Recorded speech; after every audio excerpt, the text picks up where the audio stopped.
Hello guys, welcome to another video in my channel. अभी हम जिस मैच के बारे में बात करने वाले हैं वो है कल सुबह को होने जाने वाला मार्च कप का मैच, जो कि होने जा रहा है क्वींसलैंड और तास्मानिया के बीच में। तो ये मैच जो है होने जा रहा है वुलुंगाब्बा ब्रिस्बेन में, जिसको आप गाब्बा के नाम से भी जानते होंगे। यहाँ पे इंटरनेशनल मैचेस होते हैं और टेस्ट क्रिकेट की तो कहानियाँ हैं ही बहुत सारी, वो तो आपको पता ही होगा। इसके पहले हमने विक्टोरिया और साउथ ऑस्ट्रेलिया के बीच में जो मैच होने जा रहा है उस मैच का एनालिसिस वीडियो भी अपलोड करके रखा हुआ है। अगर आपने वो वीडियो नहीं देखा होगा तो आप देख लीजिएगा। अभी बात करते हैं इस मैच के बारे में। दोनों टीमों का आखिरी मैच एक दूसरे के अगेंस्ट में ही था, जहां पर एक हाई स्कोरिंग इनकाउंटर में तास्मानिया ने जीत हासिल करा था। और कुछ दिन पहले महज कल ही इन दोनों टीमों के बीच में एक 4 डे मैच भी ख़त्म हुआ है, कल या परसों। वहाँ पे भी तास्मानिया ने जीत हासिल करके रखा हुआ था। और आखिरी 5 जो वनडे मैचेस हुए हैं दोनों टीमों के बीच में, वहाँ पे भी आखिरी 2 मैच तास्मानिया ने जीत हासिल करके रखा हुआ है। तो तास्मानिया आखिरी 4 ओवरऑल जो मैचेस 3 ओवरऑल जो मैचेस उन्होंने खेले हैं वो लगातार वो जीत रहे हैं हर फॉर्मेट में। तो मोमेंटम इनका काफ़ी अच्छा चल रहा है इस फिक्सचर में। देखते हैं कल के मैच में क्या होता है और हमारे पास क्या क्या चीज़ें हैं जो इसके ऊपर डिपेंड करके हम इस वीडियो में बातें कर सकते हैं। दोनों टीमों में कुछ ऐसे प्लेयर्स हैं जो एक टाइम पे एक दूसरे के अगेंस्ट खेलते थे। मतलब तास्मानिया की टीम में कुछ ऐसे प्लेयर्स हैं जो एक टाइम पे क्वींसलैंड के होकर खेलते थे, और क्वींसलैंड की टीम में भी कुछ ऐसे प्लेयर्स हैं या प्लेयर हैं जो एक टाइम पे तास्मानिया के होकर खेलते थे। ठीक है, तो देखते हैं क्या क्या चीज़ें हैं। वुलुंगाबाई मैच होने जा रहा है जो कि क्वींसलैंड का घर है। कुछ बड़े प्लेयर्स ऑब्वियसली नहीं खेलने वाले हैं। ऑस्ट्रेलियन नेशनल टीम के आजू बाजू में घूम रहे हैं। वो रिसेंटली वेस्ट इंडीज़ के अगेंस्ट में ऑस्ट्रेलिया की लगभग बी टीम ही खेल के आई, और उनमें से भी एक आध प्लेयर अभी कल के मैच में खेलेंगे, कल के मैच डे में खेलेंगे आप कह सकते हैं, इस मैच में भी। और जो एक और मैच होने जा रहा है विक्टोरिया और साउथ ऑस्ट्रेलिया का, वहाँ पे भी तो वो है। बाकी कुछ प्लेयर्स एनीवेज अवेलेबल नहीं है, जो मेन प्लेयर्स होते हैं जो टेस्ट टीम और मेन वनडे टीम के आसपास घूमते रहते हैं। वेदर क्लियर है, आखिरी 5 में एक तास्मानिया लास्ट 2 मैच उन्होंने जीता है, नहीं तो उसके पहले क्वींसलैंड इस फिक्चर में डोमिनेट करती थी। क्वींसलैंड अभी भी 3-2 से आगे लेकिन चल रहे हैं। देखते हैं जब ये दोनों टीमें आमने सामने हुई हैं आखिरी 5 मैचेस में तो हमें क्या क्या चीज़ देखने मिल रहा है। इसके पहले ब्रिस्बेन के जो मैचेस हमने कवर करे थे वो हुआ था एलन बॉर्डर फील्ड में। इस सीज़न में ऑलरेडी 3 मैचेस वहाँ पे लिस्टेड थे, 3 या 4, उनमें से एक मैच नहीं हुआ था। ये पहला होने जा रहा है और ये आखिरी मैच भी है होम मैच क्वींसलैंड का, जो उनको गाब्बा में खेलने का मौका मिल रहा है। तो हम ग्राउंड के बारे में जब बातें करेंगे, ज़रूरी नहीं होगा कि वो सारे मैचेस आपको गाब्बा के ही देखने मिले, क्योंकि गाब्बा में मैचेस कम होते हैं। तो वो अगर हम ढूंढने जाएंगे तो बहुत कम मैचेस ही आपको मिलेंगे। तो इसीलिए एलन बॉर्डर फील्ड के भी मैचेस हो सकते हैं, लेकिन ओवरऑल सिमिलर ही रहता है, बहुत डिफरेंस नहीं होता है जब एक ही टाउन के 2 ग्राउंड्स में मैच हो रहे हैं तो। अच्छा, तो ये मैच हुआ था होबार्ट में। तास्मानिया ने बनाया 223 रन। करंट स्क्वाड मेंबर्स में से आपको मैक राइट दिख जाएंगे। कुछ लोग इनकी तरफ जा सकते हैं कल के मैच में, क्योंकि बीबीएल उनका अच्छा गया था। सांधू उनके बाद स्टिकटी बहुत बढ़िया रिकॉर्ड होल्ड करते हैं तास्मानिया के अगेंस्ट में, लेकिन कल के मैच में खेलेंगे या नहीं देखना पड़ेगा। बाटलेट कल के मैच में सभी इनको लेंगे, काफ़ी लोग कैप्टन वाइस कैप्टन होंगे। रीज़न ये है कि उन्होंने वेस्ट इंडीज़ के अगेंस्ट में बहुत बढ़िया परफॉर्मेंस करा था, प्लेयर ऑफ द सीरीज ही मेरे ख्याल से थे, और 2 मैच बंचे से विकेट निकाल के रखा हुआ था, जो 2 मैच उनको खेलने का मौका मिला था। तो इनकी तरफ लोग डेफिनेटली देखेंगे। बाकी विल्डरमुथ है, क्वींसलैंड ने रन को चेस कर लिया था 6 विकेट खो के 48 ओवर में। ब्रायन खवाजा अवेलेबल नहीं है और विल्डरमुथ के बैटिंग से भी रन से सांधु करंट स्क्वाड में इकलौते बॉलर हैं जिनका यहाँ पे नाम आप बता सकते हैं। अगला मैच भी होबार्ट में हुआ। तास्मानिया ने बनाया 237 रन। जुएल और सिल्क आपको दिख जाते हैं। जुएल ने लास्ट जो मैंने अभी अभी बताया दोनों टीमों के बीच में जो मैच हुआ था, जो लास्ट मैच एक दूसरे के अगेंस्ट में ही था, वहाँ पे जुएल ने बहुत बड़ा 100 लगाया था। बाकी स्टैनलेक नाम इनका इसलिए मैंने लिख रखा है कि स्टैनलेक कल के फिक्सचर में अवेलेबल हो सकते हैं। हालांकि तास्मानिया ने कोई स्क्वाड तो अनाउंस नहीं किया है, लेकिन स्टैनलेक अभी खेलते हैं तास्मानिया के होकर। इस मैच में वो क्वींसलैंड के होकर खेल रहे थे तास्मानिया के अगेंस्ट में। कुनेमान और बाटलेट के यहाँ पे भी आपको विकेट दिख रहे हैं। क्वींसलैंड ने चेज यहाँ पे भी कर लिया, ख्वाजा और बर्ड्स के ऊपर डिपेंड करके। एलिस के रन हैं, वेस्टर्ड अवेलेबल है, विकेट्स हैं, वेस्टर्ड अवेलेबल हैं और रेनवर्ड नहीं खेल रहे हैं। अगला मैच ये मेरे ख्याल से क्वींसलैंड का ही एक घर है, यहाँ पे बहुत ही कम मैचेस होते हैं। इन्फॉर्मेशन भी इस मैच के वीडियो के टाइम बहुत कम था, मेरे को याद है, लेकिन मैच छोटा हुआ था, जहाँ पे रेनशॉ और पियर्सन आपको दिख जाते हैं। अभी तक कुछ कंसिस्टेंट कुछ यहाँ पे हमें देखने नहीं मिला। जो चीज़ कंसिस्टेंटली देखने मिल रही है यहाँ पे कि ज़्यादा स्कोर नहीं बने हैं अभी तक। ठीक है, यहाँ पे भी 29 ओवर में 8 विकेट खोए, टीम ने 186 रन बनाया, जहाँ पे रेनशॉ पियर्सन के स्कोर्स हैं। सिडल अभी इस टीम के होकर नहीं खेलते, विक्टोरिया में चले गए हैं। मेरेदिथ और रॉजर्स के परफॉर्मेंसेज हैं। तास्मानिया उसको भी चेज नहीं कर पाए और काफ़ी पहले उनकी गाड़ी रुक गई। सिल्क हालांकि यहाँ पे भी स्कोर कर रहे हैं। कॉनर सुली बेस्डी नहीं है और कुनेमान का 1 विकेट। चौथा मैच और पहला मैच जो हमें ब्रिस्बेन में देखने मिल रहा है, यहाँ पे भी हमें लो स्कोरिंग एनकाउंटर देखने मिल रहा है। इस बार तास्मानिया की बॉलिंग बेहतरीन हुई। मेरेदिथ के 5, रॉजर्स के 3 और बर्ड अवेलेबल नहीं है, वो न्यू साउथ वेल्स में खेलते हैं, और एंड्रयूज का 1 विकेट। तास्मानिया ने इसको चेस कर लिया, उतना मुश्किलों का सामना उनको नहीं करना पड़ा। जुएल, मैकडरमॉट यही लास्ट मैच है जो इस फिक्चर में वो तास्मानिया के होकर खेल रहे थे इस सीज़न से, और जो लास्ट मैच भी हुआ है दोनों टीमों के बीच, वहाँ पर वो क्वींसलैंड के होकर खेल रहे हैं। तो जैसे मैंने पहले ही बताया, दोनों टीमों में से ऐसे आपको प्लेयर्स देखने मिल जाएंगे जो टीम अदला बदली कर चुके हैं। तो ये कुछ एग्जांपल्स ही हैं उनके। बाकी डोरान अवेलेबल नहीं है। बार्टलेट काफ़ी नाम आ चुका है इनका इस फिक्चर में, स्पेशली बॉलिंग फर्स्ट में। 4 में से 3 बार जो उनका नाम आया है, 2 बार उनमें से बॉलिंग फर्स्ट में है। निसर सांधू का विकेट है। लास्ट मैच जो हुआ दोनों टीमों के बीच में हाई स्कोरिंग एनकाउंटर रहा और बिल्कुल आउट ऑफ द बॉक्स। आप नोटिस कर सकते हो, इसके पहले जो मैचेस चल रहे थे 164 चेज हुआ, उसके पहले यहाँ पे 131 पर निपट गई टीम, 186 पर 8 विकेट खोया टीम ने। उसके पहले यहाँ पर 237 48 ओवर तक जाना पड़ा उसको चेस करने के लिए। यहाँ पे भी हमने देखा 223 224 का टारगेट था, उसको भी 48 ओवर तक जाना पड़ा। तो 250 रन भी नहीं बना था इसके पहले तक इस फिक्चर में। वहाँ पे यहाँ इतना रन बन गया, बिल्कुल ही आउट ऑफ द बॉक्स। ऐसे मैच ऑब्वियसली आप प्रिडिक्शन तो नहीं कर सकते। इवन होवार्ड के भी मैचेस हमने पहले देखे हैं जो 2 मैच, वहाँ पे भी इतने रन नहीं बने, लेकिन यहाँ पे बहुत रन बन गया 376। जुएल वाकिम जो इस सीजन में ज़्यादा मैचेस उन्होंने खेला नहीं है, लेकिन जो 2-3 मैच में उनको मौका मिला था उन्होंने बहुत बढ़िया परफॉर्मेंस करा था। हर मैच पे उन्होंने रन बनाया था। हालांकि बीबीएल में वो नहीं चले तो लोग उनकी तरफ कम ही जा सकते हैं थोड़ा बहुत, और नाम भी थोड़ा अनकॉमन हो सकता है लोगों के लिए बड़े नाम के पीछे जाने के चक्कर में। लेकिन इनका फॉर्म काफ़ी अच्छा दिखा है और रिसेंटली 4th डे मैच में भी इन्होंने अच्छी पारी खेली है। सिल्क के स्कोर है। बाकी गुत्री, संधू, रिचर्डसन ये है। रिचर्डसन भी दूसरे टीम के होकर खेलते थे, साउथ ऑस्ट्रेलिया के खेलते थे। कुनिमन का 1। क्वींसलैंड चेस तो नहीं कर पाए वो, लेकिन उन्होंने भी बहुत बढ़िया बल्लेबाजी करी, 348 बनाए। मैकडरमॉट अपने पुराने टीम के अगेंस्ट में धुआं भर चुके थे, हालांकि जितवा नहीं पाए। क्लेटन, पियर्सन, हिजरेट के कॉन्ट्रीब्यूशन थे। बाकी बोलरों में से ये कुछ हैं जो आप नोटिस कर सकते हैं। तो देखो कॉन्सिस्टेंटली कुछ नहीं है, ठीक है। कोई भी ऐसा हमें प्लेयर नहीं देखने मिल रहा है। जैसे कि अगर आपने जो सुबह वाली हमने वीडियो अपलोड करी थी विक्टोरिया और साउथ ऑस्ट्रेलिया, वहाँ पर हमें 2-3 नाम तो ऐसे मिले थे जो कॉन्सिस्टेंटली चल रहे हैं। यहाँ पर ऐसा कुछ नहीं है जो हमें कॉन्सिस्टेंटली देखने मिल रहा है। एक तो बैटिंग से नाम कम है क्योंकि 5 में से 4 मैच लो स्कोरिंग हुआ है। बॉलरों में से जिनके नाम हैं उनमें से बहुत सारे हो सकते हैं अवेलेबल नहीं है, ठीक है। ऊपर से ब्रिस्बेन वाले मैच में भी हमारे पास इंफॉर्मेशन कम है क्योंकि वहाँ पे सिर्फ 1 मैच हुआ है आखिरी 5 में। तो इन्फॉर्मेशन तो है लेकिन उतना कंसिस्टेंट नहीं है जिनको हम समराइज़ कर सकें, जिनको हम एक टेबल पे ला सकें, ठीक है। बहुत सारे नाम हैं बिखरे बिखरे हुए। अगर हम थोड़ा फोकस करने की कोशिश करें तो तास्मानिया की तरफ से जो स्कोरर्स आपको देखने मिलेंगे तो काफ़ी बिखरे हुए स्कोरर्स हैं। टॉप ऑर्डर से रन थोड़े से कम आए हैं 5 में से 4 मैचेस में, ठीक है। और बैटिंग मतलब कोलैप्स तो नहीं कहूँगा मैं, लेकिन लो स्कोर्स जो हैं वो भी तास्मानिया की तरफ से ज़्यादा देखने मिले हैं, जिसके वजह से पिछले 2 मैचेस मतलब रिसेंट 2 मैचेस के पहले तक तास्मानिया इस फिक्चर में भी थोड़ा स्ट्रगल कर रही थी, ठीक है। नोटिस करो पहला मैच 223, वो भी तब जब सांधू जो बॉलर हैं उन्होंने 50 बनाया, नहीं तो शायद 200 रन भी क्रॉस ना होता। और मैकराइट। अगले मैच पर आ जाओ, यहाँ पे जुएल और सिल्क के थोड़े बहुत यहाँ पे रन्स हैं, इंक्लूडिंग ये वाला बड़ा स्कोर भी, हालांकि यहाँ पे भी वो मैच हार गए। अगले मैच पर तास्मानिया फिर से निपट गई 131 पर। सिल्क के स्कोर हालांकि हैं। यहाँ पर तास्मानिया को कोई ज़्यादा मतलब मेहनत नहीं करनी पड़ी, रन कम थे टारगेट क्योंकि, लेकिन जुएल चले। जुएल लास्ट 2 मैच में इनके स्कोर्स हैं। मैकडरमॉट यहाँ पे भी चले, अगले मैच में भी चले, लेकिन दूसरे टीम के होकर, और डोरा नहीं है। और लास्ट मैच में जो हुआ जुएल, सिल्क, जो 2 नाम हमने देखा है ओवरऑल इस फिक्चर में, वो तो चले ही, साथ में नए नाम के रूप में वाकिम, ठीक है। तो ये 2 नाम यहाँ पे थोड़े बहुत हैं, जुएल और सिल्क, जिनमें से जुएल का बहुत बड़ा 100 भी है। सिल्क थोड़ा ज़्यादा आपको कंसिस्टेंट होता हुआ दिख रहा होगा, 5 में से 3 मैच में उनके रन हैं, इंक्लूडिंग 2 बड़ा 50, ठीक है। और अगर हम क्वींसलैंड की तरफ से देखने की कोशिश करेंगे तो देखते हैं क्या है यहाँ पे क्वींसलैंड का, क्योंकि बहुत सारे प्लेयर्स इंटरनेशनल प्लेयर्स नहीं खेल रहे हैं, तो वहाँ पे भी नाम आपको थोड़े कम ही मिलेंगे डिस्पाइट वो इस फिक्चर में आगे हैं। देखो यहाँ पे ख्वाजा हाईएस्ट रन स्कोरर थे, अवेलेबल नहीं है। ब्रायंट, विल्टरमुथ कंट्रीब्यूटर्स हैं, ये दोनों ही चेज बेहतर करते हैं, ये आपको नोटिस करने मिल जाएगा। हो सकता है कभी कभार बैटिंग फर्स्ट में भी चलेंगे, लेकिन मोस्ट ऑफ द टाइम ये चेज बेहतर करते हैं। अगले मैच में भी ख्वाजा, बर्न्स दोनों अवेलेबल नहीं है। ख्वाजा के रिकॉर्ड्स अच्छे दिख रहे हैं यहाँ पे। अगले मैच में बैटिंग फर्स्ट हुआ तो रेनशॉ और पियर्सन, इनके रन हैं। कीपिंग सेक्शन में कल के मैच में पियर्सन भी अवेलेबल होंगे, तो आपके लिए प्रॉब्लम थोड़ी बहुत बढ़ा सकते हैं। यहाँ पर बैटिंग फर्स्ट हुआ, कोई भी नहीं चले।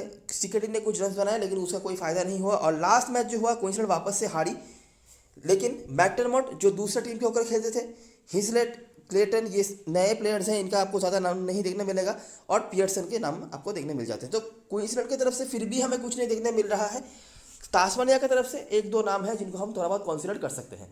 तो ये चीज़ें हैं, ठीक है। बहुत कॉन्सिस्टेंटली, बहुत समराइज करने वाले नाम हमारे पास नहीं है। बहुत सारे नाम हैं बिखरे हुए, लेकिन कॉन्सिस्टेंटली ऐसे कुछ परफॉर्मेंस नहीं है किसी की तरफ से भी जिनको हम ऐसे समराइज कर सकें। और अगर हम ब्रिस्बेन वाले मैच को फोकस में रखें तो पिछले सीजन में एक जो मैच हुआ था यही आखिरी मैच है इन दोनों टीमों के बीच में। ये किसी भी ग्राउंड पे हो सकता है, ये एलन बॉर्डर फील्ड पे भी हो सकता है या काबा में भी हो सकता है, लेकिन ब्रिस्बेन का मैच है जहाँ पे कल मैच होने जा रहा है। क्वींसलैंड इस मैच को भूलना चाहेगी, 164 पर वो निपट गए थे। और मेडदीत नहीं है, लेकिन टॉम रॉजर्स हैं। ये इस सीजन में उतने अच्छे फॉर्म पर तो नहीं दिख रहे हैं जितना अच्छा उनका पिछले सीजन चला था। हर मैच पे ही बंचेस विकेट ले रहे थे लगभग। बाकी टॉम एंड्रूज का 1 विकेट, ये भी नहीं है, बर्ड भी नहीं है, मेडदीत भी नहीं है। और स्टिकेटी देखना पड़ेगा उनको खेला जाता है या नहीं। इनके रन्स थे तास्मानिया की तरफ से जुएल के रन्स हैं, मैकडरमॉट के भी रन्स हैं, लेकिन मैकडरमॉट अभी दूसरी टीम के होकर खेलते हैं और मैकडरमॉट इस ग्राउंड पे बहुत अच्छा कर रहे हैं। ये तो चलो इस मैच में जो वो खेले हैं ये एज ए अवे प्लेयर खेल रहे थे, ठीक है। तास्मानिया के होकर तो इस ग्राउंड पे उनको रेगुलरली खेलने का मौका ऑब्वियसली नहीं मिला, लेकिन इस सीजन में जब वो होम टीम के होकर खेल रहे हैं रेगुलरली, तब भी उनके परफॉर्मेंस काफ़ी अच्छे गए हैं। मैं आगे आपको दिखाऊंगा। और बाकी बार्टलेट का नाम हमने देखा है थोड़ा बहुत, सांधु ये भी पुराने टीम के अगेंस्ट में खेल रहे थे, निसर भी अवेलेबल नहीं है। तो यहाँ पे भी हमें बहुत सारे नाम्स नहीं मिल रहे हैं, जो ऑलरेडी परसेंटेज प्लेयर्स हैं उन्हीं के ही नाम हमें यहाँ पे मिल रहे हैं। अगर हम समराइजेशन करने की कोशिश, पहले ये मैच देख लो। ये 5 तारीख को ख़त्म हुआ था, 3 दिन में ख़त्म हो गया था ये मैच। 6 तारीख तक होना था, लेकिन उतने देर तक मैच गया नहीं। तो क्वींसलैंड ने बना था 286 मैकडरमॉट का रन। मैंने जैसे बताया कि इस ग्राउंड पे काफ़ी अच्छा कर रहे हैं वो। जब अवे टीम के होकर खेले वो तो आपने देख ही लिया, और होम टीम के होकर भी मैं दिखाऊंगा आगे वनडे मैचेस। ये रेड बॉल क्रिकेट का भी देख लो। मैकडरमॉट के स्कोर्स हैं। बेल नहीं है, बेल जनरली उनको वाइड बॉल क्रिकेट में मौका नहीं मिलता, जैसे मौका नहीं मिलता फ्रीमन को भी, लेकिन स्टैनलेक को मौका मिल रहा है। और स्टैनलेक अपने पुराने टीम के आगे से बहुत बढ़िया परफॉर्मेंस करके 4 विकेट उन्होंने निकाले थे पहले इनिंग्स में। दूसरी इनिंग्स पर तास्मानिया ने बनाए 219 रन। जो 2-3 बैट्समैनों के हमने नाम देखे थे उनकी तरफ से थ्रू आउट द वीडियो, उनमें से ही 2 प्लेयर्स चले, जुएल और वाकिम। बाकी बॉलरों में से स्टिकेटी, संधू, गुथरी ये मेजर परफॉर्मर्स थे। क्वींसलैंड को 160 पर निपटा दिया दूसरे इनिंग्स पर, डिस्पाइट क्लेटन ने यहाँ पे 100 लगाया था। तो अगर इनके 100 को हटा दिया जाए तो बाकी के 10 प्लेयर्स ने मिलकर 60 रन भी नहीं बनाए। स्टैनलेक ने यहाँ पे भी 4 विकेट्स निकाले थे बेल के साथ। बेल पता नहीं है, क्योंकि तास्मानिया ने स्क्वाड अनाउंस नहीं किया है कि होंगे या नहीं स्क्वाड में। मोस्ट ऑफ द टाइम वो नहीं खेलते हैं वाइट बॉल क्रिकेट में ज़्यादा। तास्मानिया ने चेस कर लिया। वाकिम यहाँ पे भी उन्होंने कुछ रन बनाए थे, और सिल्क। तो जो 2-3 प्लेयर्स के हमने नाम देखे थे तास्मानिया के होकर बैटिंग से, वो 2-3 प्लेयर्स ने रन बनाए। क्वींसलैंड की तरफ से एक ही प्लेयर का नाम हमने इस वीडियो में ज़्यादा देखा है, मैकडरमॉट का, उनका हमने नाम देखा है। बाकी स्टैनलेक यहाँ पे उभर के आ रहे हैं। स्टिकेटी के भी रिकॉर्ड्स यहाँ पे अच्छे हैं। अगर मैं समराइज करवाऊँ तो स्टिकेटी का नाम को देखने मिलेगा। तास्मानिया की तरफ से देखो मैकडरमॉट है। मैकडरमॉट के ये जो रन्स हैं ये हैं तास्मानिया के होकर जब उन्होंने बनाए हैं अगेंस्ट क्वींसलैंड। और सिल्क के ये कुछ रन्स हैं, ठीक है। और लास्ट मैच में जब वो क्वींसलैंड के होकर खेल रहे थे मैकडरमॉट तास्मानिया के अगेंस्ट, तब उन्होंने 100 लगाया, वो आपने देख ही लिया। क्वींसलैंड की तरफ से जिनके नाम हैं वो अवेलेबल नहीं है। क्वींसलैंड की तरफ से बॉलर्स में भी आपको 2 नाम देखने मिलेंगे, इनमें से भी नेसर नहीं है, लेकिन स्टिकेटी के नाम है। स्टिकेटी हालांकि लास्ट 2 मैच में मेरे ख्याल से उनको विकेट नहीं मिला है, नहीं तो इनके फिगर्स और भी अच्छे दिखते थे। तो ये हो गई सारी बातें जो हेड टू हेड से हम बता सकते थे। अगर आपको और भी देखना है आप वीडियो को बैक करके पॉज करके देख सकते हो। अभी हम बात करेंगे ग्राउंड के बारे में। ग्राउंड में हमें जो 3 नाम मिलते हैं इनमें से सिर्फ रेनशॉ अवेलेबल है, बाकी दोनों अवेलेबल नहीं है। लैबुशेन इंटरनेशनल ड्यूटीज़ के लिए और बर्न्स को इनवेज मौका नहीं मिल रहा है। बॉलिंग पे जो नाम आपको देखने मिल रहा है विल्डरमुथ, ये कल के मैच में खेलेंगे। हालांकि रिसेंट टाइम्स में उनको उतना मौका नहीं मिला, लेकिन पास्ट में जब वो खेले थे तब उनके रिकॉर्ड्स थे। ये generally bowling first batting second अच्छा करते हैं, मैंने पहले ही बताया। अभी देखते हैं कि इस ग्राउंड पे कैसे कैसे मैचेस हो रहे हैं। ये most of the matches Allan Border field के ही हैं। सारे मैचेस शायद नहीं भी हो सकते हैं, लेकिन अगर गाब्बा के मैचेस भी हैं तो भी कोई बात नहीं है। एलन बॉर्डर फील्ड की कोई बात नहीं, ज़्यादा डिफरेंस यहाँ पे नहीं होता है। तो पहला मैच जो है वो जो आपने आखिरी हेड टू हेड देखा दोनों टीमों के बीच में इस ग्राउंड का, वही क्वींसलैंड बैटिंग कोलैप्स कर गई 164 पर। पेसर्स का अपर हैंड, तास्मानिया ने चेस कर लिया, जहाँ पे नेसर, बार्टलेट इनके 2-2 करके विकेट से 1 विकेट था, और यहाँ पे संधू के पास 2 विकेट थे।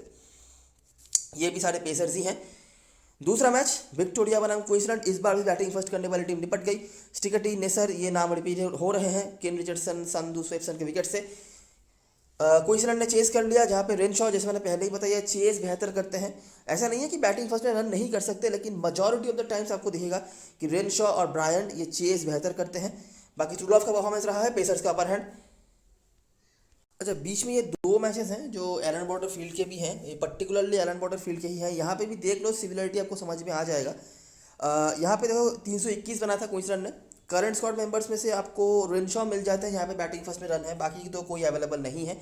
पेसर्स का अपर हैंड साउथ ऑस्ट्रेलिया को निपटा दिया था। कुनेमन साउथ ऑस्ट्रेलिया के अगेंस्ट में बहुत बढ़िया रिकॉर्ड होता है। ये जो हेड टू हेड मैच भी हुआ था इस सीजन में इन दोनों टीमों के बीच में, वहाँ पे हमने बात करा था। नहीं तो इस ग्राउंड पे स्पिनर्स के लिए उतना कुछ खास नहीं है। बार्टलेट, स्टैनलेक और रेनशॉ ने भी यहाँ पे एक विकेट निकाला था। और अगला मैच जो है ये बहुत हाई स्कोरिंग मैच हो गया था। यहाँ पे भी कुनेमन का एक विकेट था, हालांकि ब्रायन, रेनशॉ ये देखो चेज में रन है। पियर्सन के भी यहाँ पे कुछ रन आपको देखने मिलते हैं। बैटिंग फर्स्ट में भी थोड़े बहुत रन है, बैटिंग सेकंड में भी थोड़े बहुत रन है। कंसिस्टेंटली नहीं है लेकिन कभी कभार उनके रन होते हैं। पेसर्स का अपर हैंड और बाकी लेग स्पिनर अगर आपके पास है तो आप देख सकते हैं पेसर्स यहाँ पे मोस्टली चलते हैं। अगले ये जो दो मैचेस हैं ये एक्सक्लूसिवली इसी ग्राउंड के मैचेस हैं। ये मैच हालांकि छोटा हो गया था, क्वींसलैंड का 24 ओवर का मैच था जो न्यू साउथ वेल्स ने चेस कर लिया, लेकिन पेसर्स ही आपको देखने मिल जाते हैं। और स्पिनरों में से स्वेप्सन जो लेग स्पिनर थे। एक मैच ये बड़ा मैच था जो क्वींसलैंड और न्यू साउथ वेल्स के बीच में ही हुआ था। यहाँ पर 272 का स्कोर खड़ा किया था क्वींसलैंड ने, जहाँ पर जॉश ब्राउन जिनको बीबीएल से काफ़ी नाम मिला है, ट्रूलॉफ क्लेटन पेसर्स के अपर हैंड और एक लेग स्पिनर को न्यू साउथ वेल्स ने वो उनको भी चेज नहीं करने दिया था। जहाँ पर गुथरी, विटनी, मैकगिफिन ये तो नहीं खेल रहे हैं, मैकगिफिन और विटनी, लेकिन ये सारे के सारे पेसर्स ही हैं। ठीक है, तो ये कुछ चीज़ें आपको देखने मिल जाती हैं। और लास्ट मैच जो हुआ था इस ब्रिस्बेन में कहीं ना कहीं, तो वो मैच था क्वींसलैंड और वेस्टर्न ऑस्ट्रेलिया के बीच में। मैकडरमॉट जैसे मैंने पहले ही बताया कि वो इस ग्राउंड पे अच्छा कर रहे हैं इस सीज़न में, वनडे में भी अच्छा करा है और रेड बॉल में भी अच्छा करा है। हिजलेट है जो अवेलेबल नहीं है ब्रायन और नेसर के स्कोर से। पेसर्स के साथ लेग स्पिनर जो डार्सी शॉट थे उन्होंने 2 विकेट निकाले। बाकी स्पिनर्स के लिए उतना कुछ खास यहाँ पे नहीं होता है। वेस्टर्न ऑस्ट्रेलिया ने चेस कर लिया स्टिकटी, कुनेमन, नेसर और केन रिचर्डसन के यहाँ पे विकेट से। तो जो चीज़ आपको यहाँ पे देखने मिलती है कि बहुत रन्स तो नहीं बनते हैं, ठीक है, बीच में एक आध मैच शायद हो जहाँ पे बहुत रन्स बन भी जाए, लेकिन जनरली बहुत ज़्यादा रन्स यहाँ पे नहीं बनते हैं। 270, 80, 90 तक भी अगर आप यहाँ पे बना दो आप डिफेंड कर सकते हो, लेकिन आपकी पेस अटैक, आपके पास कैसा पेस अटैक है उसके ऊपर बहुत सारी चीज़ें डिपेंड करती है। स्पिनर्स का हमने उतना ज़्यादा कुछ रोल नहीं देखा है, ठीक है, शायद एक आध मैच में कुनेमन कुछ अच्छा करते हुए दिख जाए। रिसेंटली बीबीएल में भी कुछ मैचेस यहाँ पे हुए हैं या फिर टेस्ट में भी आपने देखा होगा, तो वहाँ पे भी आपने देखा होगा कि यहाँ पे क्रैक्स उतने जल्दी नहीं आते हैं, तो स्पिनर्स के लिए उतना हेल्प यहाँ पे नहीं होता है। इवन इन डे 4-5, ठीक है, इवन आपने जो ऊपर भी देखा जो 4th डे मैच जो 3 दिन में मैच खत्म हो गया, वहाँ पे भी आपने पेसर्स को ही डोमिनेट करते हुए देखा था। तो पेसर्स यहाँ पे मोस्टली चलते हैं। बैटिंग में से कुछ प्लेयर्स के नाम तो होंगे शायद, लेकिन वो अवेलेबल नहीं है क्योंकि नए बैट्समैनों का यहाँ पे ढेर लगा हुआ है क्वींसलैंड की टीम में। फिर भी मैकडरमॉट को हमने ढूंढ के निकाला है। ये तास्मानिया के होकर भी जब खेलते थे तब भी रन बनाए उन्होंने, यहाँ पे भी रन हैं। और क्लेटन के थोड़े बहुत रन आपको देखने मिल जाते हैं। बाकी कोई नए प्लेयर्स यहाँ पे अवेलेबल नहीं है। पुराने प्लेयर पियर्सन को हमने थोड़ा बहुत रन बनाते हुए देखा, कंसिस्टेंटली कुछ नहीं।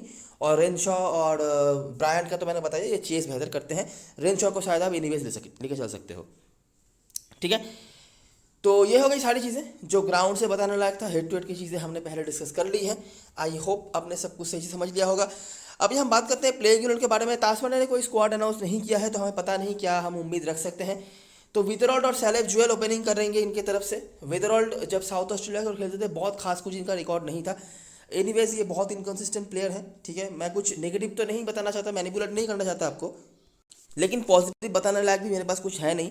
सैलेब जुएल लेकिन अच्छे रिकॉर्ड होल्ड करते हैं। हालांकि इनका बेस्ट परफॉर्मेंस मैंने जितना देखा है ये होबार्ट में उनका आता है, लेकिन एनीवेज मुझे लगता है आप इनको लेकर चल सकते हो। उसके बाद वाकिम अच्छे दिखे हैं रेड बॉल क्रिकेट में भी और वाइट बॉल क्रिकेट में भी, मतलब बीबीएल से पहले तक तो वो बहुत अच्छे फॉर्म पे दिख रहे थे।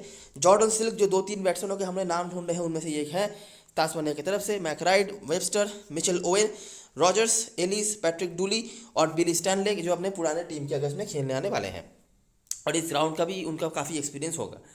तो इनमें से जो प्लेयर्स हमारे लिए बहुत इंपॉर्टेंट होंगे, जुएल, सिल्क, वेबस्टर, क्योंकि ये दोनों तरफ से पॉइंट दे सकते हैं और बैटिंग हैंड तो इनका अच्छा है ही, बॉलिंग भले चले ना चले। और बॉलिंग में स्टैनलेक हमारे लिए रिस्की ऑप्शन होंगे और एलिस सेफर ऑप्शन है। इन दोनों में से किसी एक को ले लेना। मैं रॉजर्स के बारे में ही बता था, रॉजर्स का लास्ट हेड टू हेड में उन्होंने 3 विकेट निकाला था, लेकिन इस सीजन में इनका उतना अच्छा फॉर्म हमने नहीं देखा है। अगर ये वो मोमेंटम बरकरार रखते तो हम इनको डेफिनेटली कंसिडर करते, लेकिन फिलहाल के लिए हमारे कोड पे ये कुछ प्लेयर्स हैं जो रहेंगे। जुएल, सिल्क, वेबस्टर को रखना इसलिए है क्योंकि स्मॉल लीग में बात हो रही है और काफ़ी लोग इनको कैप्टन वाइस कैप्टन बनाएंगे। और स्टैनलेक और एलिस में से किसी एक को लेके आप अपना कोड जो है कंप्लीट कर सकते हो। इसके अलावा जिन प्लेयर्स के ऊपर आप देख सकते हो उनमें से है वाकिम, ये अच्छे फॉर्म पे दिखे हैं रेड बॉल क्रिकेट में भी और बीबीएल से पहले तक भी अच्छे फॉर्म पे दिख रहे थे। उसके बाद ओवेन है, इनका बॉलिंग परफॉर्मेंस काफ़ी अच्छा रहा है इस फॉर्मेट में, बैटिंग भी थोड़ी बहुत कर लेते हैं। और उसके बाद रॉजर्स, ठीक है। तो ये कुछ 7 ऑप्शंस हैं जिनमें से आप 6-7 लेके चल सकते हो अगर आपको तास्मानिया के ज़्यादा प्लेयर्स लेने हैं तो। हालांकि रिकॉर्ड्स उतने ज़्यादा कुछ नहीं है ये सिल्क और जुएल को छोड़ के, लेकिन कुछ ऑब्जर्वेशंस और कुछ करंट परफॉर्मेंस के ऊपर डिपेंड करके हमने ये सिलेक्शन किया है। बात करें क्वींसलैंड की तरफ से तो मैकडरमॉट तो लेना ही है आपको कीपर सेक्शन में, कोई बात यहाँ पे सवाल नहीं है। उसके बाद क्लेटन, रेनशॉ, बर्डन खेल सकते हैं। बर्डन ने रिसेंटली सेकंड टीम के होकर अच्छा परफॉर्मेंस करा हुआ है, बहुत खास तो मैंने कुछ देखा नहीं, तो मैं स्मॉल लीग में सवाल तो पैदा होता ही नहीं है। बड़ी लीग में आप चाहो तो कर सकते हो, मेरे लिए स्मॉल लीग में नहीं होंगे ये।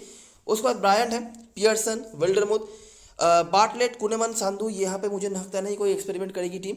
गुथरी, विल्डरमुथ, टिकेटी में से कोई 2 खेलेंगे। अब ये कौन 2 खेलेंगे ये देखना पड़ेगा। गुथरी का परफॉर्मेंस अच्छा रहा है रिसेंट टाइम्स में, स्पेशली बॉलिंग सेकंड वो अच्छा करते हैं और एक अलग एंगल ब्रिंग करते हैं लेफ्ट आर्म मीडियम पेस का। और स्टिकेटी का परफॉर्मेंस इस फिक्चर में अच्छा रहा है, हालांकि लास्ट 2 मैचेस उतने अच्छे नहीं गए इनके, लेकिन रिसेंटली 4th डे मैच में भी इन्होंने अच्छा करा था। और हेड टू हेड रिकॉर्ड में जो एक आध बॉलर के नाम है उनमें से ये हैं। विल्डरमुथ का ग्राउंड पे रिकॉर्ड अच्छा रहा है, लेकिन पिछले 2-3 सीजनों में उनको इनके ऊपर उतना भरोसा नहीं किया गया और उनके मौके भी बहुत कम मिलने लगे हैं। लेकिन फिर भी इनमें से जिन प्लेयर्स को लेके हम हमारा कोर जो है बनाएंगे, मैकडरमॉट कीपर सेक्शन में होंगे तो कोई दिक्कत वाली बात नहीं है इनको लेने में। उसके बाद बाटलेट, इनके रिकॉर्ड्स अच्छे हैं और वैसे भी इनका परसेंटेज बहुत बढ़ने वाला है कल के मैच में। स्टिकेटी, गुथरी में से जो भी खेलेंगे इनको आप ले सकते हो अपने कोर के ऊपर डिपेंड करके। और यहाँ पे रेनशॉ मुझे लगता है अगर बैटिंग में ज़्यादा दिक्कत नहीं हो रहा है तो रिगार्डलेस ऑफ टॉस इनको लेके चलना, क्योंकि स्पिन डिपार्टमेंट थोड़ा हल्का है कुनेमन के अलावा और कोई एक्स्ट्रा स्पिनर मुझे दिख नहीं रहे हैं, तो हो सकता है कि इनको बॉलिंग करने का भी मौका मिल जाए अगर ज़रूरत पड़े तो, ठीक है। तो ये है आपका कोर क्वींसलैंड की तरफ से, मैकडरमॉट, रेनशॉ, बाटलेट और ये गुथरी, स्टिकेटी में से जो भी खेलेंगे इनको ले लेना। इसके अलावा आप जिनकी तरफ देख सकते हो, सांधू जो अपने पुराने टीम के अगस्त में खेलने आने वाले हैं और ये बैटिंग भी थोड़ी बहुत कर लेते हैं। विल्डरमुथ, इनके ग्राउंड में रिकॉर्ड्स अच्छे हैं, ये बैटिंग भी कर लेते हैं थोड़ी बहुत। और यहाँ पे क्लेटन एकमात्र बैट्समैन है जो लास्ट मैच में जो मतलब 4th डे मैच में जो हारी थी टीम, वहाँ पे थोड़ा बहुत रेजिस्टेंस इन्होंने दिखाया था, थोड़ा बहुत नाम इनका इधर उधर से आता भी है इस थ्रू आउट द वीडियो, अगर आपने नोटिस करी होगी तो ये एक ऑप्शन है, अगर आप देखना चाहो देख सकते हो। कैप्टन वाइस चॉइस की बात करें तो जुएल और वेस्टर के आसपास लोग जा सकते हैं, उसके बाद सिल्क और एलिस नाम के बेसिस पर, और वाकीम यहाँ पर आपने देख लिया। और यहाँ पे स्टैनलेक को भी ऐड कर लेना, बहुत उम्मीद तो मुझे नहीं है लेकिन कुछ कॉन्सिस्टेंट पॉइंट्स मुझे लग रहा है कि स्टैनलेक दे सकते हैं आपको। अभी वो बात उनमें नहीं रही जो शायद कुछ टाइम पहले रहता था, लेकिन हाँ 4th डे मैच में जो मोमेंटम उन्होंने गेन किया है अपने पुराने टीम के अगेंस्ट में, पुराने होम ग्राउंड पे खेलेंगे तो कुछ एडवांटेज उनको मिल ही सकता है। क्वींसलैंड की तरफ से रेनशॉ, मैकडरमॉट के आसपास लोग जा सकते हैं। रेनशॉ का बीबीएल भी अच्छा ही गया था, फाइनल में उन्होंने बहुत बढ़िया बल्लेबाजी करी थी। उसके बाद बाटलेट और विल्डरमुथ, बाटलेट काफ़ी लोगों के कैप्टन वाइस कैप्टन हो सकते हैं, वेस्ट इंडीज सीरीज़ के बाद लोग इनकी तरफ देखेंगे ज़रूर, मैं भी अपने टीम में ज़रूर रखूंगा। कैप्टन वाइस कैप्टन बनाना है या नहीं वो बाद में देखते हैं। विल्डरमुथ उसके बाद, और बहुत रिस्क लेना है तो सांधू एक ऑप्शन है जो अपने पुराने टीम के अगेंस्ट में खेल रहे हैं या खेलने वाले हैं, और इनका बैटिंग हैंड भी काफ़ी सही है। फिलहाल के लिए मैंने ऐसा कुछ यहाँ पे स्ट्रक्चर ऐसा नहीं बनाया है, क्योंकि बहुत सारी चीज़ें हैं जिसको आपको ध्यान में रखना है, और दोनों फॉर्मेट्स में मतलब 10+4, 7+4 में और 10+1 में आपके लिए बहुत सारी चीज़ें होंगी जो आपको ध्यान में रखना है। बैटिंग में मैंने एक ही प्लेयर को रखा है, एक तो आपको रखना ही है, आप सिल्क को रख के चल सकते हो। कीपर में मेरे को दोनों ही चाहिए। फिर भी मैं कहूँगा अगर आपको कहीं पे कुछ रिस्क लेना है, अगर आपको बिल्कुल ही आपका कॉम्बिनेशन नहीं जम रहा है स्पेशली 7+4 पे, तब आप जुएल के ऊपर सोच सकते हो। जुएल बेस्ट परफॉर्मेंस उनका होबार्ट में आया है, होबार्ट के बाहर उनका हल्का किया है, गया है थोड़ा बहुत। मैकडरमॉट मैच छोड़ने का सजेशन नहीं दूंगा, बाकी डिसीजन आपके ऊपर है। बैटिंग में आ जाते हैं तो विदरॉल्ड है, वाकीम है, मैकराइट, मैक्स ब्रायंट, क्लेटन, ये कुछ ऑप्शंस हैं जिनमें से आपको देखना है। विदरॉल्ड कुछ खास रिकॉर्ड इनका नहीं है, हिट और मिस है, और ऐसा कुछ खास फॉर्म भी उन्होंने नहीं दिखाया कि इनके ऊपर मैं भरोसा कर सकूं। वाकीम ने अच्छे फॉर्म दिखाए हैं, तो मैं हो सकता है दूसरा बैट्समैन जब मेरे को लेना पड़े तो मैं वाकीम की तरफ जाऊं। मैक्स ब्रायंट अगर चेस कर रहे हैं आप डेफिनेटली देख सकते हो। मैकराइट अच्छा बीबीएल गया है, लेकिन इससे ज़्यादा मैं कुछ कह नहीं सकता, बहुत हाइप वाला कोई परफॉर्मेंस उन्होंने नहीं किया है। मेरे लिए तीसरा बैट्समैन जो होगा अगर मेरे को लेना ही पड़े तो मैं शायद क्लेटन को लूँ। तो मेरे जो 3 बैट्समैन होंगे वो होंगे कुछ ऐसे, सिल्क, वाकीम और क्लेटन। इसके अलावा अगर आप मतलब रैंकिंग के हिसाब से पूछोगे तो मैं शायद जाऊँ पहले ब्रायंट, स्पेशली अगर चेस कर रहे हैं तो विदरॉल्ड, और उसके बाद राइट। ये मेरे सिलेक्शंस हैं, आप अपने डिसीजन अपने हिसाब से ले सकते हो। ऑलराउंडर में मैंने विल्डरमुथ को लिया है, इनको तो सभी लेंगे। इसके अलावा जो ऑप्शंस होंगे आपके पास, हम आपका ना वेस्टर को लिया है, विल्डरमुथ एक ऑप्शन होंगे, ओवेयर एक ऑप्शन होंगे। इन दोनों में से आप अगर चाहो तो देख सकते हो। ओवेन ने बॉलिंग बेहतर करी है, एक आध मैच में उन्होंने बॉलिंग काफ़ी अच्छा करा है, बैटिंग भी थोड़ी बहुत कर लेते हैं, देखा जा सकता है। विल्डरमुथ उनको खेलने का मौका मिलेगा या नहीं वही सबसे बड़ी बात है, और अगर मिलता है तो ग्राउंड में तो उनके रिकॉर्ड्स अच्छे थे, ये बॉलिंग फर्स्ट बैटिंग सेकंड अच्छा करते हैं। बॉलरों में से मैंने सिर्फ यहाँ पे स्टैनलेक को रखा है, लेकिन ऑब्वियसली बार्टलेट भी हमें यहाँ पे ऐड करना है। इसके अलावा सांधु एक अच्छे ऑप्शन है। एलिस कोई हिट और मिस कैटेगरी में हमेशा आते हैं, लेकिन इनका परसेंटेज हमेशा डिसेंट होगा, तो इनको छोड़ना भी रिस्क है और लेके अगर नहीं चले तब भी वेस्ट है। कुनमन शायद मैं इस मैच में इनको मौका ना दे सकूं, हालांकि इनका परसेंटेज तो डिसेंट है, लेकिन मुझे उम्मीद है काफ़ी लोग इनको नहीं लेंगे। स्टिकेटी अगर खेलते हैं डेफिनेटली आपकी टीम में होने चाहिए, इनके रिकॉर्ड्स अच्छे हैं, बैटिंग भी थोड़ी बहुत कर लेते हैं। अगर आप कहीं पे तास्मानिया के सपोर्ट में टीम बना रहे हो तो रॉजर्स को भी देखा जा सकता है। रॉजर्स के पास क्या एबिलिटी है ये उन्होंने पिछले सीजन में दिखा गया था, हालांकि इस सीजन में उन्होंने उतना अच्छा परफॉर्मेंस नहीं किया है। गुथरी बॉलिंग सेकंड इनका बेहतर परफॉर्मेंस रहा है। बाकी तो मैं यहाँ पे ऐसा कुछ देख नहीं रहा जिनको मैं स्मॉल लीग में लेने की बात कर सकूँ। मेरा जो एक्सपेक्टेशन है इस मैच से, मुझे बहुत हाई स्कोरिंग मैच होता हुआ नहीं दिख रहा है, क्योंकि दोनों ही टीमों में बैटिंग थोड़ी सी हल्की दिख रही है। तास्मानिया के पास फिर भी एक सेट बैटिंग लाइनअप है, तो वो शायद एज रख भी रहे, लेकिन काफ़ी सारे एक्सपेरिमेंट्स हो सकते हैं क्वींसलैंड के बैटिंग लाइनअप के साथ। तो मुझे उम्मीद है 260-70 के आसपास यहाँ पे रन्स बन सकता है मैक्सिमम। टीम भले चेस करे ना करे, लेकिन ऐसे ही रेंज में मुझे लगता है स्कोर बन सकता है। इससे ज़्यादा मुझे नहीं लग रहा है। बैटिंग कोलैप्स अगर किसी टीम का हो सकता है तो वो क्वींसलैंड का हो सकता है, क्योंकि क्वींसलैंड के बैटिंग में डेप्थ कम नज़र आ रही है, और काफ़ी सारे ऐसे प्लेयर्स हैं जिनको जो रोल कल के मैच में मिल सकता है उस रोल पर वो पहले खेले नहीं है। ठीक है, लैबुशेन, ख्वाजा जैसे एक्सपीरियंस, जो बर्न्स जैसे एक्सपीरियंस यहाँ पे नहीं है। यंग प्लेयर्स के ऊपर भरोसा करा जा रहा है, बॉलिंग पे भी थोड़ा बहुत हल्का दिख रहा है, तो इसीलिए मुझे लग रहा है क्वींसलैंड थोड़ा सा पीछे तो हो सकती है। ऑब्वियसली क्रिकेट है, कुछ भी हो सकता है, लेकिन ये अभी के लिए ऑन पेपर मेरे को दिख रहा है। कोशिश मेरा यही रहेगा कि मैं कम से कम जो पेसर ऑलराउंडर्स हैं उनके तरफ ज़्यादा जाऊँ। अगर आप कुछ अलग देखना चाहते हो तो वो वेबस्टर का ही है, बाकी मुझे कोई ऐसा डिसेंट स्पिन ऑप्शन दिख भी नहीं रहा जो मेरे को बैटिंग से क्वेश्चन दे सकते हैं। कैप्टन वाइस रन चॉइस की बात करें तो काफ़ी सारे ऑप्शंस हैं जो रिस्की भी हैं लेकिन वर्थ इट भी हो सकते हैं। मैकडरमॉट जिनमें से सबसे पहला नाम आता है बैटिंग में से, कीपिंग के भी पॉइंट पकड़ के चलो। जुएल के भी अच्छे परफॉर्मेंस है, लेकिन मैं शायद कैप्टन वाइस कैप्टन बनाने का सजेशन ना दूँ। बॉलरों में से बार्टलेट जिनकी तरह सभी जाएंगे, ठीक है, लेकिन वही बात है कि वो वेस्ट इंडीज़ थी और ये उतना कम क्वालिटी वाली टीम नहीं होगी सामने। इसके अलावा क्रिस्टल क्लियर तो किसी के देखो रिकॉर्ड नहीं है। स्टिकेटी के रिकॉर्ड्स हैं, वो बैटिंग भी कर सकते हैं, लेकिन उनके परफॉर्मेंस भी रिसेंट 2 मैचेस में थोड़े डाउन हुए हैं, तो इनकी तरफ आप वो कर सकते हो। तो रिस्क अगर आपको लेना है, ठीक है, ये सेफर ऑप्शंस हो गए बार्टलेट, मैकडरमॉट। रिस्क लेना है तो स्टैनलेक एक आउट ऑफ द बॉक्स हो सकते हैं, काफ़ी लोग इनको शायद टीम में ना रखें। रॉजर्स एक हो सकते हैं अगर तास्मानिया को बॉलिंग से लीड करना पड़े, तो उनमें से जो बॉलर्स के ऊपर आप भरोसा कर सकते हो उनमें से रॉजर्स एक हैं, और यहाँ से सांधु। ये 3 मेरे लिए शॉर्ट लिस्ट में होंगे अगर आपको बॉलरों में से देखना है बड़ी लीग में। छोटी लीग में मुझे लगता है परसेंट के साथ जा सकते हो आप, क्योंकि ऑलरेडी आपको अपने टीम में काफ़ी सारे ऐसे पॉइंट्स लेने पड़ेंगे जो शायद आपके ओपोनेंट्स आपके टीम में नहीं दे। ठीक है, मुझे बहुत रन्स यहाँ पे बनते हुए नहीं दिख रहे हैं, तो इसीलिए मैंने जेन्युइन जो बैटिंग ऑप्शंस हैं जिनके रिकॉर्ड्स हैं उनको लिया है। बाकी मेरे ख्याल से यहाँ पर अगर आप थोड़ा ज़्यादा बॉलर्स लेते हो तो प्रॉब्लम नहीं होनी चाहिए इस मैच के लिए।